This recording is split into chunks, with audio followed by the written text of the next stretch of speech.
Today on the Barfly, we are doing a cocktail that is named after one of my favorite things to come out of the 80s.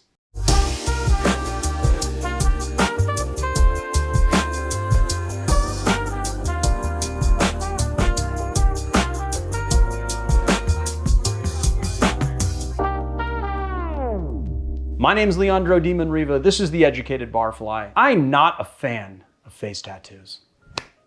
Let's get into making the cocktails. So today's cocktail is called a Phil Collins, which is just such a cheeky play on the Collins style drink. Well, on the name anyway. And it was created by Trevor Easter and Britta Currie at a bar called the Snug in Sacramento. And you know, I'd really like to talk about the genesis of their idea with them someday. All right, first thing we're gonna do is grab some limes that we were using. We got these half limes. We might as well cut them up for cocktails, shall we not?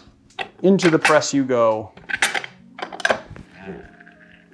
3/4 of an ounce of lime juice, 3/4 of an ounce of raspberry syrup, 3/4 of an ounce dry vermouth, and last but not least, 3/4 of an ounce of coconut fat wash gin or vodka if you want in this drink. Now, if you don't want to coconut fat wash something, you can just get some coconut vodka or gin. There's actually a company called Bimini, which makes a really good coconut gin, so you can do that. If you do want to fat wash, then hit the link above and you will learn how to fat wash. So we're just gonna do 3/4 of an ounce of our coconut gin or vodka.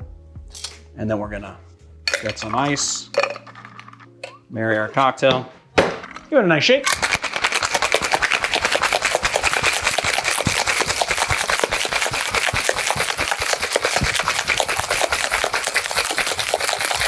Strain it. We're gonna do the double strain. Add in a little bit of soda before our ice, like so. Just get the effervescence going. Add our ice in. Top it up with soda. Grab some mint sprigs. These are straight from the garden and they are not the prettiest guys, but we shall make do here. These are kind of nice. These are workable. We can work with this. The thing about my mint when I grow it, I can never get that bushy mint. It's always like kind of stringy. I don't know if that's the variety of mint that I'm doing or if it's just the fact that they're in a container, or is it the light, or is it the nutrients? I don't know. Probably a little bit of everything. That looks beautiful though. Yeah, probably a little of everything. You're probably right. And let's give it the old tasty. Ooh. Oh yeah.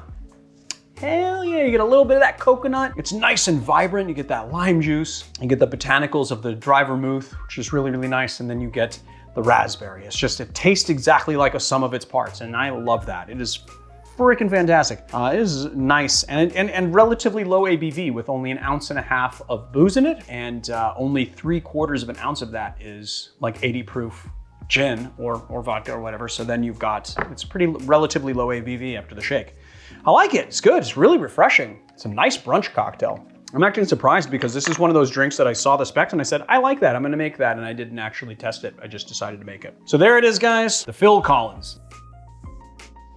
If you like this channel, hit like, hit subscribe, that really helps us out. We hope that you decide to stay. We have lots of wonderful content here. If you want to see what we post every week, you can hit the bell icon, which is also very helpful to us. And check out our website, theeducatedbarfly.com, for merch and articles and our virtual bottle program.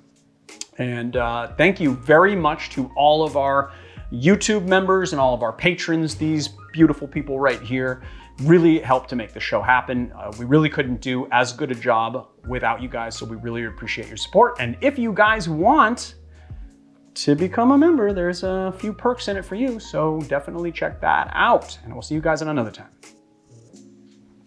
His daughter came out of the 80s too, didn't he? Or Who? she? Lily?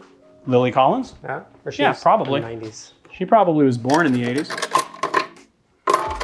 And